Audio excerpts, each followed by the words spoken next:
Ambalima bamananga mena foli ani waliman do be kata aw bɛɛ lajɛlen ma fo yan fo aw sigoro la aw bisimila aw ka bi bamanangan kunnafoni sɔrɔlen kɛnɛ kan min bɛna walawalali caman kaw ye Mali kibaruyaw ani diɲɛ fan wɛrɛ kibaruyaw la.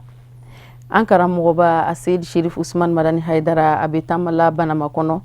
a n'a a ka jamakulu taama in kɔnɔna na a taara kadara dɔ de kɔnɔ a ka sukura kolomu karili a bɛ don o kadara de kɔnɔ min ni a dira ma Banaba Ansaru fɛ sani karamɔgɔba in a n'a ka jamakulu ka Banaba dugu la sɔrɔ u jɔra yɔrɔ camanw na ni ka foli bila yen kaw la. Moktar Bagayogo, Buya Kulibali, Fuseni Keita, Sherifila Jabarani Sotogola olu de b'u nɔfɛ taama in na nka Musa Fɔnba ale de bɛ ɲɛfɔli k'an ye. Mali silamadinɛ ɲɛmɔgɔ ka fara ɲɔgɔn kan jɛkuluba groupement des leaders spirituels musulmans du Mali silamaya dɛmɛtɔ Ansaru ɲɛjɔyɔrɔ a Seyid Sherif Usman Madani Haidara bɛɛ Bananba a wulila Mali faaba la Bamakɔ ka bɛn ni Alamusa marisi kalo tile 23 ye. Nɛgɛ ɲɛta waati ni o ye 10 heures ye k'i kunda Bananba kan nka yanni Bananba cɛ karamɔgɔ Haidara a bisimilala yɔrɔ dɔw la furanjɛrɔ yɔrɔw minnu ni a ye dugawu don kɛ yen sigibaw ye ka laban ka dugawu ɲini u fɛ. Ngabakɔrɔ droit Moribabugu tɛmɛnen kɔfɛ a Seyid Sherif Usman Madani Haidara bisimilala ye a ye dugawu don kɛ ni k'i kunda sala kan a selen sala fana sala sigibaw ye dugawu ɲini a fɛ ni ka dugawu kɛ a ye. Karamɔgɔ Haidara a sɔrɔla k'i kunda Tiɲɛnfala kan Tiɲɛnfala fɛnɛ kɔnɔ karamɔgɔ Haidara a bisimilalen kɔfɛ ni ka foliw kɛ a labanna ka dugawu kɛ u ye ka dugawu ɲini u fɛ. Kulomajɔ karamɔgɔ Haidara a jɔra ye ni ka dakoronya lafoli kɛ u la ka dugawu kɛ u fɛnɛ ye. Masala fɛnɛ bɛ o cogo la maaw bɔra nin dugu ninnu kelen kelen bɛɛ lajɛlen la ka karamɔgɔ Haidara kunbɛn tuma min na ni a sera Kulukoro ka bɛn ni nɛgɛ ɲɛta ni laye ni o ye midi yanfanw ye o y'a sɔrɔ Kulukorokaw bɔra ka fa bɛɛ lajɛlen kɛ maaninfin ye ni ka karamɔgɔ Haidara bisimila o kɛnɛ ka dugu yɛrɛ maa ɲɛma ni o ye monsieur le maire ye Eli Jara ale tun bɛ kɛnɛ kan nisɔndiyaw minnu bɛ la farifoniw minnu bɛ la ka karamɔgɔ Haidara n'a ka jama kunbɛn a y'o lase karamɔgɔ Haidara ma. Karamɔgɔ Haidara sɔrɔla ka dugawu kɛ Mali bɛɛ lajɛlen ye Kulukoro bɛɛ lajɛlen kɛrɛnkɛrɛnnen ɲɛna Kulukoro Ansaru a y'a jira k'a fɔ ale yɛrɛ ye Kulukoroka ye.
bayina ala fɛ an bɛ jamana a bɛ degun min kɔnɔ yarabi ala ma bɔra kɔnɔ amin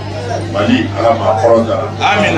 dɔrɔ min jamana in kɔnɔ ala ma bɛɛ bɔra amin ala ka bɛn don a kɔnɔ ala ka kelenya don a kɔnɔ amin ala ka ɲɔgɔn kanu don a kɔnɔ amin ala k'o kɛ an ye alakira bonya kama amin ala k'o k'an ye silamɛya bonya kama amin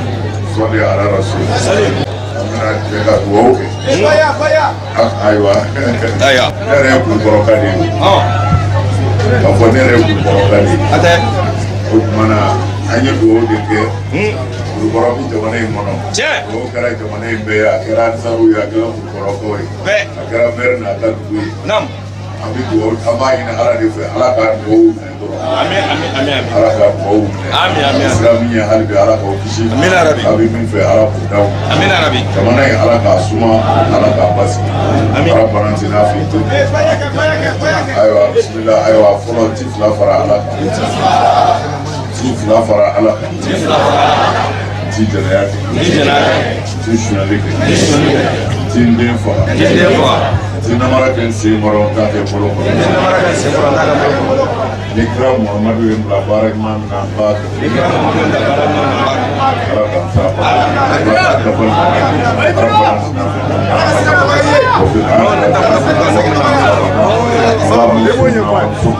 وفي عجلنا فرجا انزل علينا السكينة والوقار لا إله إلا أنت سبحانك إنا كنا من الظالمين صل سبحان ربك رب العزة عما يصفون وسلام على المرسلين والحمد لله رب العالمين. Karamɔgɔ Hayidara n'a ka jama sɔrɔla k'u kunda Banamba kan yanni Banamba cɛ duguw minnu bɛ yen i n'a fɔ Bɔbugu a jɔra yen fɛnɛ ka dakuriɲɛ fila kɛ baw yenkaw bɔlen kun do ka kunbɛn a ye dugawudon kɛ u ye a selen Dunbakaw fɛnɛ y'a kunbɛn maaw bɔra fa bɛɛ fɛ Karamɔgɔ Hayidara a ye dakuriɲɛ fila foli ani dugawudon kɛ olu ye karajɛ bɛ o cogo la tuma min na ni Karamɔgɔ Hayidara n'a ka jama sera Sirakɔrɔla o y'a sɔrɔ Sirakɔrɔla n'a lamini bɛɛ lajɛlen bɔn bɛ ka na kunbɛn Karamɔgɔ Hayidara a ye waleɲumandɔnfoli kɛ ka ɲɛsin Sirakɔrɔlakaw ma kɛrɛnkɛrɛnnenya Sirakɔrɔla Ansaru u ye laɲiniw minnu fɛnɛ kɛ a fɛ k'a fɔ siège ni o ye Ansaru ka siège ye o jɔli bɛ senna Karamɔgɔ Hayidara a y'a jira k'a fɔ ni Ala sɔnna ma ni siège ɲuman banna a dayɛlɛli ko a n'a ye o kɛnɛ kan a y'o layidu ta Ala tanunen kɔ ani sɔli kelen kɔ kiraba in kan sallallahu ta'ala alaihi wasallam an ka foli bi Sirakɔrɔlaka bɛɛ ye a cɛ n'a muso denmisɛn ni maakɔrɔba an bɛ maire fo a ka bonya na a n'a ka karama k'an ka foli ɲɛsin jamiyatu Ansaru Dinil Islamiya ma olu sababu de ye an se nin kɛnɛ in kan sisan an tɛmɛntɔ don u ko an ka jɔ ka foli kɛ ani ka dugawu kɛ an bɛ dugawu k'u ye k'a ɲini Ala fɛ dugu in Ala k'a kɔrɔta Ala k'a jidi a denw Ala ka garisɛgɛ ɲuman d'u ma Ala ka jamana in tanga Ala ka hɛrɛ don jamana in kɔnɔ Ala ka bɛn ni kelenya don a kɔnɔ Ala ka diinɛ kɔrɔta Ala k'an ka kɔrɔtabaw ye chaise a joli k'a ban pewu don dɔ la an ka na a dayɛlɛ Ala k'o yira an na Ala k'o yira an na n'a banna don o don ni Ala sɔnna n'an balolen don an bɛna a dayɛlɛ o tuma na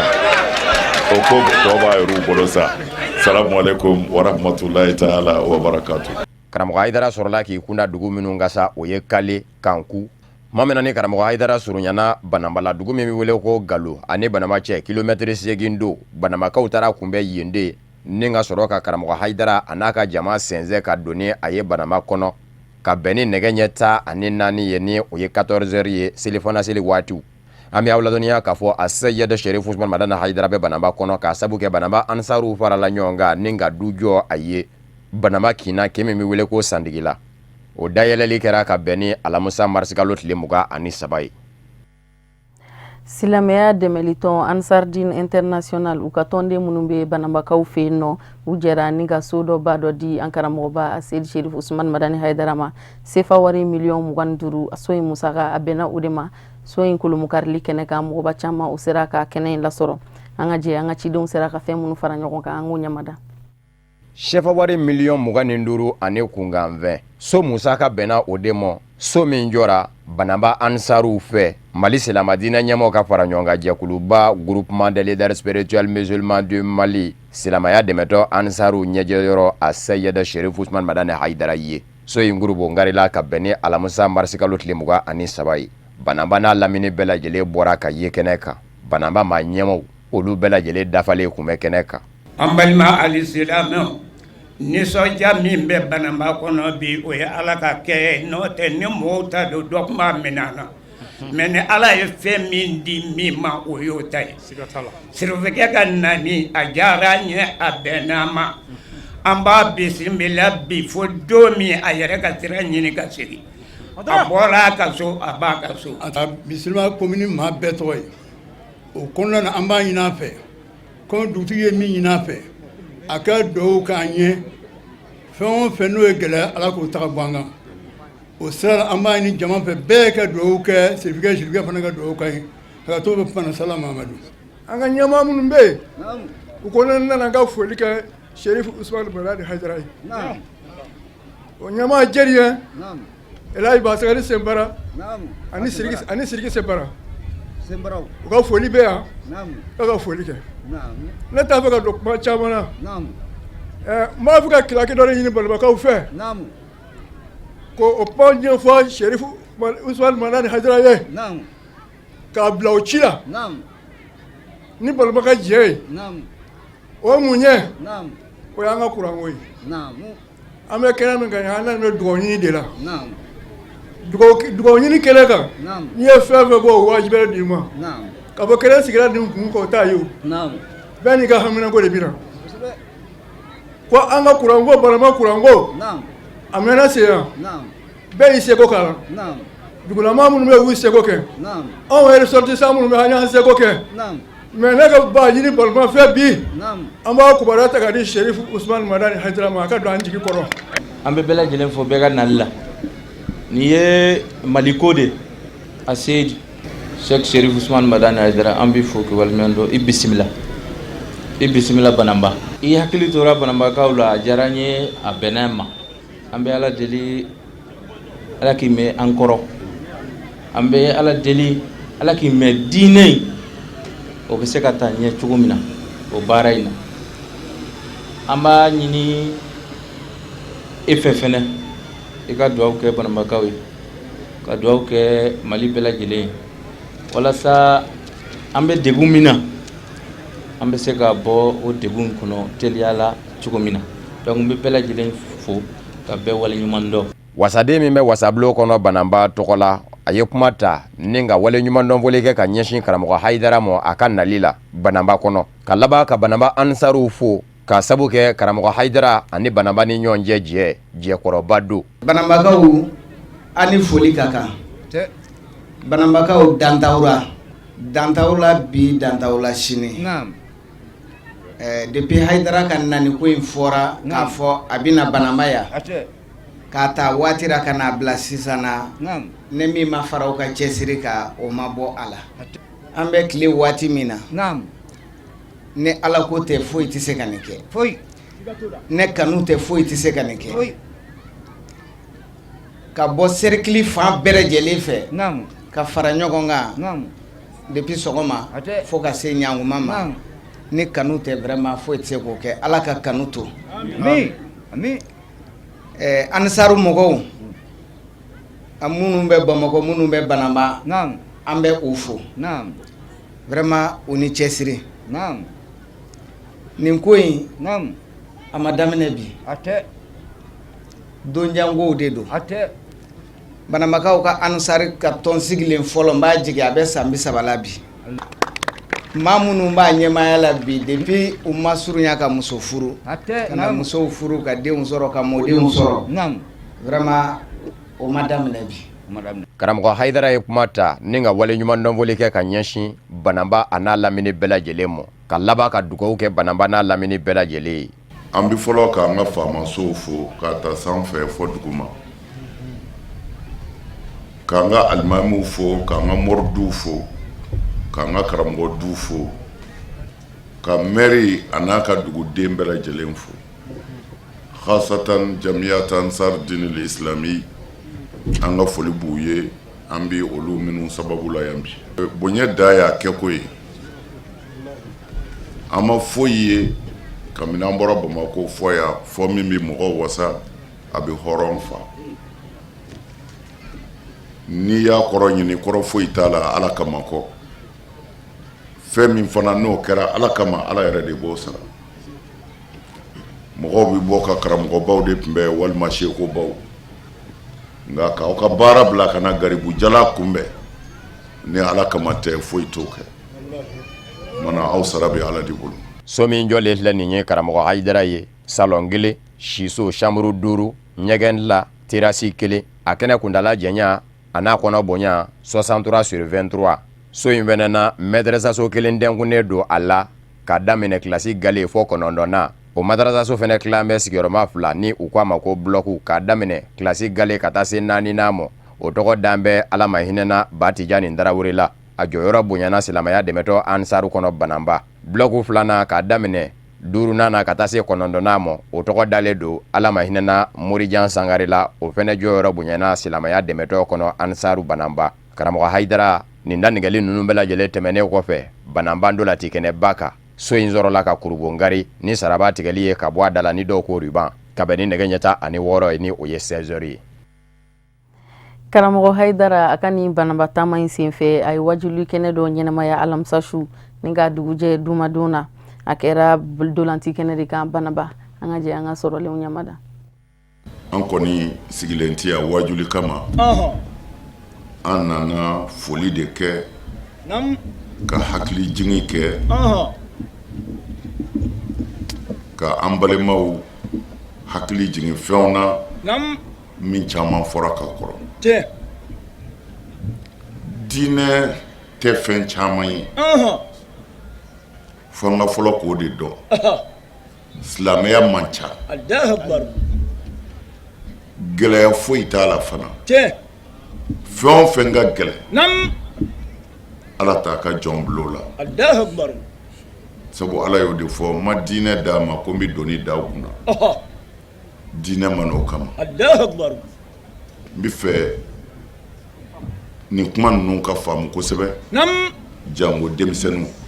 silamɛya Ala de nana n'a ye nka a ye an yɛrɛ dɔ don an n'a cɛ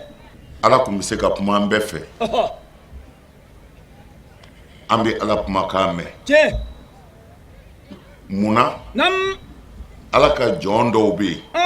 n'olu kumana mɔgɔ si tɛ mɔgɔ ɲininka ko nin ye mun ye ni samiyɛ sera ni kaba pɛrɛnna bɛɛ b'a dɔn min don o tuma na ni o ye Ala ka jɔn de ye mais ni Ala yɛrɛ ko a bɛ kuma an fɛ a tɛ se pɛrɛnna an b'a mɛn parce que a ye kuma dɔ fɔ an bɛɛ ka kɔrɔ an bɛɛ y'o mɛn ka baara kɛ n'a ye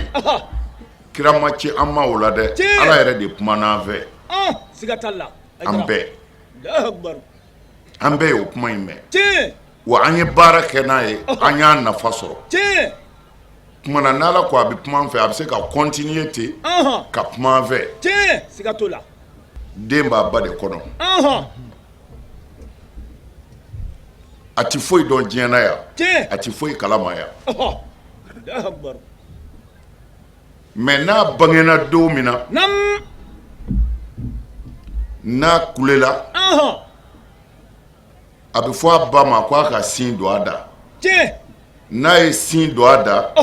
ba t'a fɔ den ma ko a sama ayi o tɛ fɔ ni aw bɛ ɲinɛ nin dɔnni belebeleba in kɔ minɔgɔ b'i faga k'i to bada la kɛ n'i ma k'i da k'a kunu minɔgɔ b'i faga siga t'o la mais den a nana bi de diɲɛ na yan sisan a tɛ foyi kalama yan mais sin dira a ma dɔrɔn a y'a min kɛra a ba m'a kala o kɔnni na ayi a ma kalo la tuma na ani dɔnni dɔ bɔra Ala yɔrɔ jagokɛlaw ka soba ma ɲɛma a n'a ka jamakulu u taar'u ɲɛda sojɔbaaraw kan sojɔbaara minnu ni olu bɛ tali kɛ sugukura dɔ jɔli la Darusalam walasa ka t'u ɲɛda o baara ninnu kundamaw kan Usmane Sogore Ibrahim Kulubali Sherifila Jabara ni so tɔgɔ la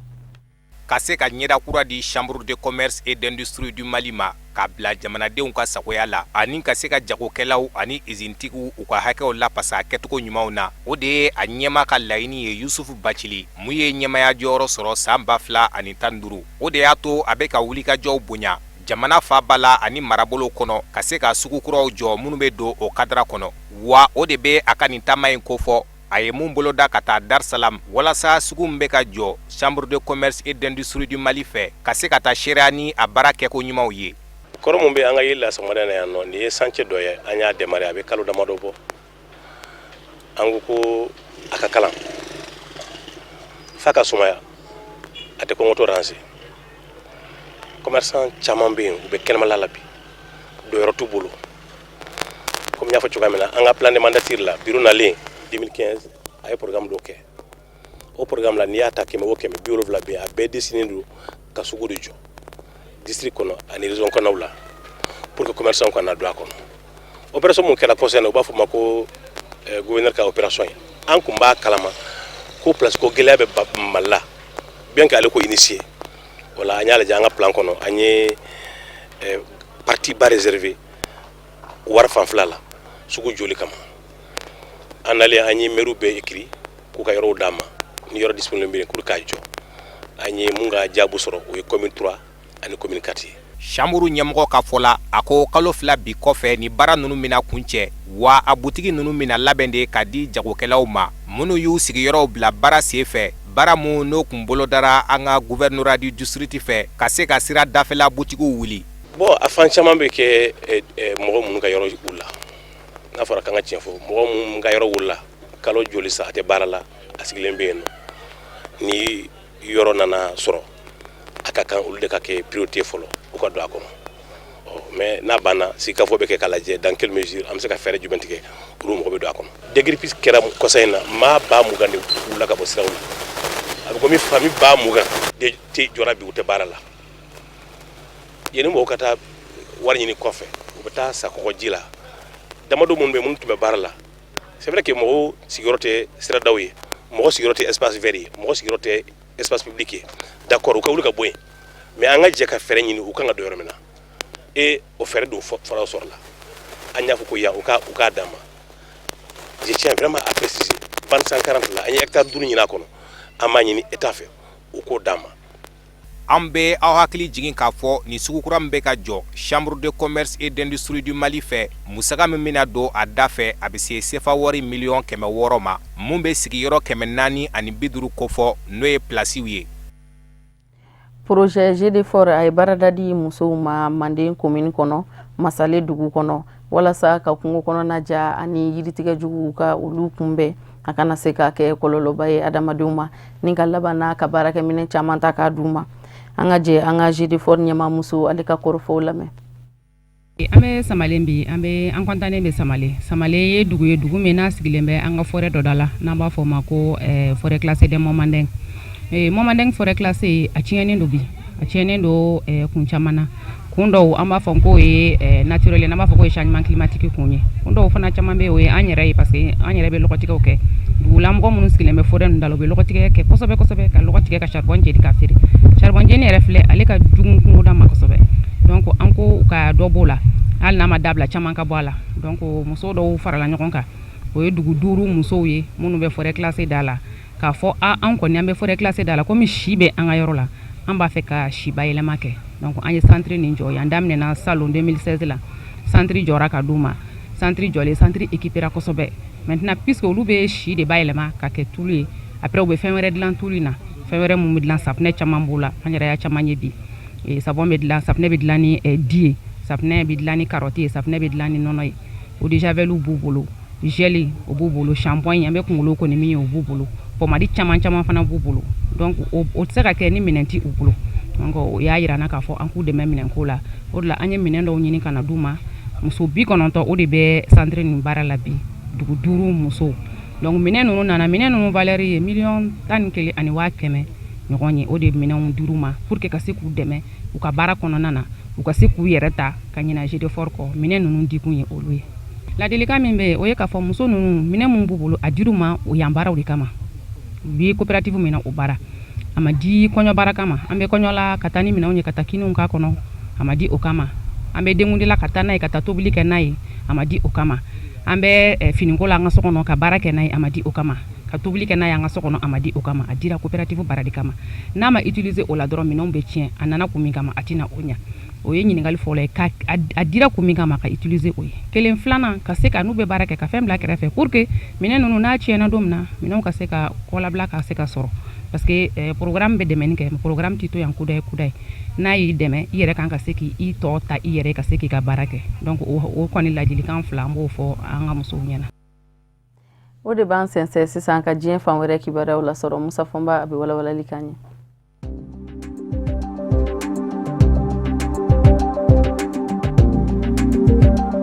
Senegal fabala Dakar maire ni o ye Khalifa Sali ye alamisa don marsikalo tile 23 a kun bɛ kiiri ɲɛma ɲɛkɔrɔ ka sabu kɛ ani maa 7 minnu minɛnen k'a fɔ jamana kun gɛngumɛ ka furuba nafolo dɔ bila mairie ka bolo kan k'o tunu jogo ma se ka dɔ u nɔ na ani olu ye ɲɔgɔn sɔrɔ ka se ka u ka kɔrɔfɔw tɛngu ɲɔgɔn na kiiri ɲɛma ɲɛkɔrɔ euro wari miliyɔn 2 ani kunkan 22 sefa wari la a ka ca kɔrɔfɔ in zende da kiri dama bina kuka ka sabu kɛ politiki fɛnɛ o bɛ k'i yɛrɛ sɔrɔ a kɔnɔ wasabulo kɔnɔ kɛrɛnkɛrɛnnen ɲɛna alamusa kelenw na minisiri ɲɛma min bɛ Senegal jamana kɔnɔ ale ko a b'i dase Khalifa Sall ka lahalaw ma o yɔrɔ bɛɛ wasaden minnu ka surun Khalifa Sall la ni ani olu ye kundina kelen ye politiki bina kuka olu tora ka mankan ti minisiri ɲɛma la kunnafoniw y'a yira k'a fɔ Khalifa Sall alamusa tɛmɛnen ani maa 7 minnu jalaki mɛ kiri ɲɛma ɲɛkɔrɔ lɛrɛ 5 de kɛra kuma bɛ ka tɛngu u la ɲiningali bɛ ka gwan u la kɛrɛnkɛrɛnnen ɲɛna maa kelen bɛ la maa min bɛ ayiwa mairie yɛrɛ kɔnɔ ni o ɲɛsin bɛ wariko ɲɛnabɔli ma u k'a ma ko directeur administratif et financier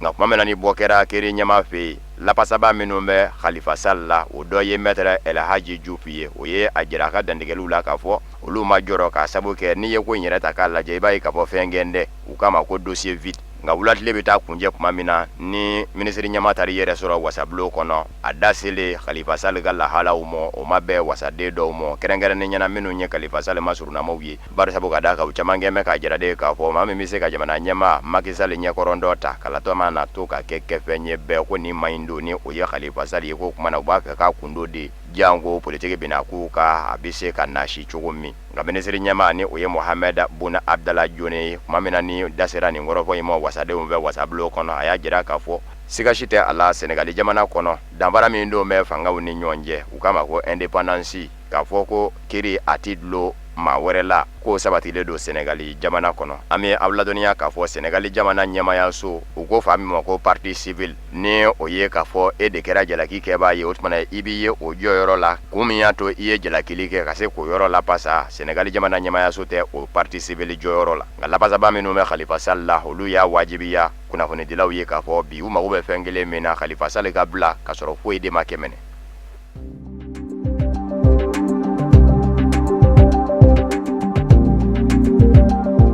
Benin jamana kɔnɔ Patrice Talon jamana ɲɛma don min na a bɛna fanga na kun y'a jira k'a fɔ ale b'a fɛ de ka da mandan kelen dɔrɔn de mɔ a n'an bɛ a siraw daminɛ bi an y'a fɔ a ye jɔfuranjɛ daminɛ na k'a fɔ wasadenw kun kan ka ɲɔgɔn sɔrɔ marisikalo tile 24 ni o ye juma ye baara in dabɔra Benin jamana sariya sunba sariya se 160 minnu bɛ a kɔnɔ 43 bɛɛ lajɛlen de bi bayɛlɛma a sariya se dɔ ye fanga ɲinijɛkulu minnu bɛ jamana kɔnɔ jamana bi nafolo min ta ka bila u ka bolo kan ni u k'a ma ko financement public des partis politiques o bɛ kɛ fanga ɲinijɛkulu bɛn ye bɛn ni bɛn n'a ka kan sariya se dɔ bɛ n'o bɛɛ lajɛlen fɛsɛfɛsɛ jamana ɲɛma manda kelen a bɛ da o ma san 6 da bɛna se o fɛnɛ ma jamana ɲɛma ka manda o ye kelen ye san 6 i si sa ka daminɛ san 40 na ka taa se san 70 ma nka wasadenw da o fɛnɛ ye san 6 ye a bɛ se ka kurakuraya maire fɛnɛ ta ye san 6 ye o fɛnɛ bɛ se ka kurakuraya jamana ɲɛma yɛrɛ de kelen da bɛ dan san 6 la o tɛmɛnen kɔfɛ sariya sen dajiralen dɔ fɛnɛ kɛn bɛ k'a jira k'a fɔ walasa i ka se ka jɛkulu sɔrɔ wasabulo kɔnɔ u k'a ma ko siège fo k'a sɔrɔla wasadensigi kalataw la 100 sarala ta o sera ka kalata e yɛlɛma kura min fɛnɛ bɛ yen ni o bɛ dajira jamana denw na fanga ɲinijakulu minnu ni jamana ɲɛmayaso ka nafolo mugu ka kan k'u dɛmɛ u k'a ma ko financement public des partis politiques walasa i ka se k'a sɔrɔ fo k'a sɔrɔla wasabulo kɔnɔ wasadenjɛkulu mana sigi sigiyɔrɔma 5 sigiyɔrɔma 5 o sigiyɔrɔma 5 o k'a sɔrɔ sigiyɔrɔma 5 jate kelen b'i bolo sariya sen dajiralenw jamanadenw na a dɔ fɛnɛ ye k'a lajɛ fanga bonda minnu bɛ yen i n'a fɔ cour constitutionnelle ani haute cour de justice k'olu kɔrɔ don dakuruɲa kelen sariya se 160 minnu bɛ jamana sariya sunba kɔnɔ 43 bɛɛ lajɛlen de bɛna bayɛlɛma o de kosɔn maa caman kɛn bɛ ka jira k'a fɔ nin n'a ɲɔgɔnna wale n'a ka bi kɛ bɛɛ nin tɛ ka fiɲɛ furakɛ jamana sariya sunba kɔnɔ bilen dɛ nin ye jamana sariya sunba kuraden natɔ ye jamana kunna k'o tɛ se ka kɛ fiyewu fo tɛmɛ ka kɛ ni a ye jamanadenw fɛ u ko min ma ko référendum baarakɛlaw ka lapasa jɛkulu min bɛ Benin ni o ye confédération syndicale des travailleurs du Benin ye o ma ɲɛma Paul Ese Iko o y'a jira k'a fɔ olu ti jɛ ni a ye wa alamisa don u y'a lajɛ ka wulikajɔ dɔ sigi sen kan ka ɲɛsin wasabulo yɛrɛ ma k'u b'a ɲini wasadenw fɛ u ka ba jamana ɲɛma Patrice Talon ka jamana sariya sunba kura dajiralen la u la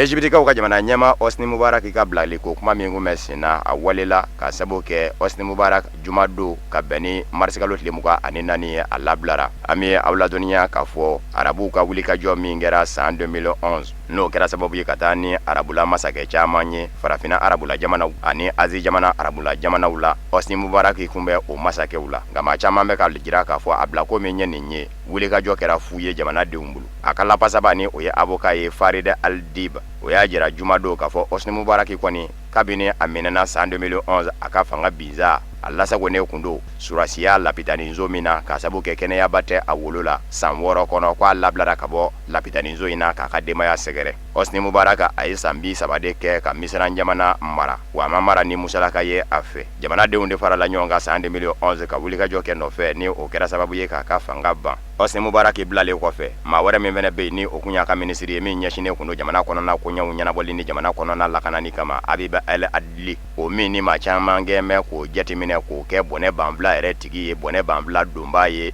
Misira jamanadenw kunna don min na wulikajɔ kɛra Hosni Mubaraka ka fanga nɔfɛ o fɛnɛ labilara. Nka fɛn min ye mɔgɔw kɔnɔ wa jama yɛrɛ la wulikajɔ kɛbaaw la minnu ka wulikajɔ kɛra sababu ye ka Hosni Mubaraka ka fanga ban ni o ye Ala Abdel Fattah ani Ahmed Duma ye olu minɛnen do k'u lasago kaso la hali bi ka sabu kɛ olu kɛlen kɔfɛ ka wulikajɔ kɛ ka Hosni Mubaraka ka fanga ban yɛlɛma nanen ni frères musulmans mɔgɔw nana jamana kunna Mohamed Morsi n'a ka jama olu kun y'o nɔfɛmaw ye ma min na ni Mohamed Morsi ka fanga a binna ka yobo yaba olu kɛra lapasabaw ye maa min bɛ jamana ɲɛmaya la bi ni o ye Abdel Fattah al-Sisi ye surasi ɲɛma in o de ye fosiri Mohamed Morsi frères musulmans fanga ɲinijɛkulu cɛbɔ ka fanga la ni k'i coko a nɔ na ninnu maa filaw de y'a jira k'a fɔ u ma jɛ ni a ye bɛnkan fanga tatɔ don a ka sira fɛ olu fɛnɛ minɛna k'u kɛ wola hali bi olu datugulen do o de kosɔn maa caman gɛnmɛ k'a jira k'a fɔ Hosni Mubaraka ye jamana mara ni bɔnɛ banfula min ye ko bi jamana ɲɛma Abdel Fattah al-Sisi fɛnɛ kɛnbɛ k'i sen da o de sen da nɔ na.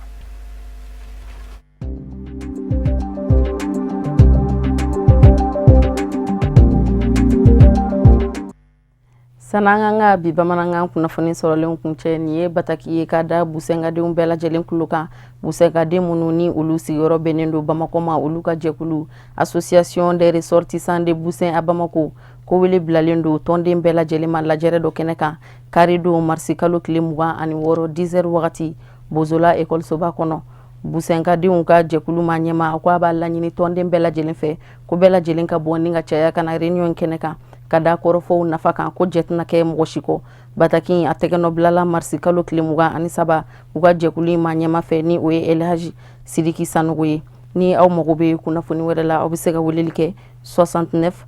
62 81 51 o de bɛ dansigi an ka bi bamanankan kunnafoni sɔrɔlenw na minnu sera ka fara ɲɔgɔn kan ka bɛn ni kuma in ye kunnafoni diso ɲɛmɔgɔya so fɛ k'a lase aw ma aw ni cɛ aw ka ɲɛmadali la aw k'an bɛɛ laseli nata ni Ala sɔnna ma.